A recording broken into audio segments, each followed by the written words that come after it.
اب میں آپ کو اگر تفصیلی اگر ہم بات کرتے ہیں اس کے اوپر الحاد کے اوپر،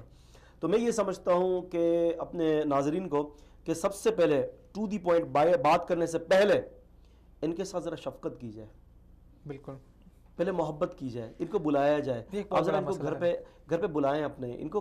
کہیں کہ چھوڑ دو اس بحث کو، ہم نہیں کرتے ابھی یہ بات،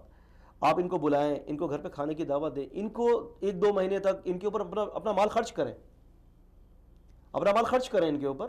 اور دعوتیں دیں ان کو گھر پہ، ان کے ساتھ ہمدردی کریں، جب ان کے گھر میں کوئی بیماری ہو تو خود ان کا علاج کروائیں، ڈیلیوری ہو تو خود ان کے معاملات کو آپ طے کریں، اس قسم کے معاملات کریں، انشاءاللہ عز و جل انشاءاللہ آپ دیکھیں گے 3 سے 4 مہینے بعد وہ آپ کی بات سنے گا، کیونکہ دیکھیں یہ فطری چیز ہے، اللہ پاک کا وجود جو ہے وہ انسان کی فطرت میں، انسان خود اپنے اندر دیکھتا ہے، آپ کو بحث کرنے کی ضرورت ہی نہیں ہے، جب آپ اس کے ساتھ بھلائی کریں گے نا، اور پھر 3 سے 4 مہینے بعد جب آپ اس کو دین کی دعوت دیں گے نا، آپ خود دیکھیں گے کہ وہ خود بخود اللہ پاک کو تو قبول کرے گا، ساتھ ساتھ میں اللہ پاک کے دین کو بھی قبول کر لے گا۔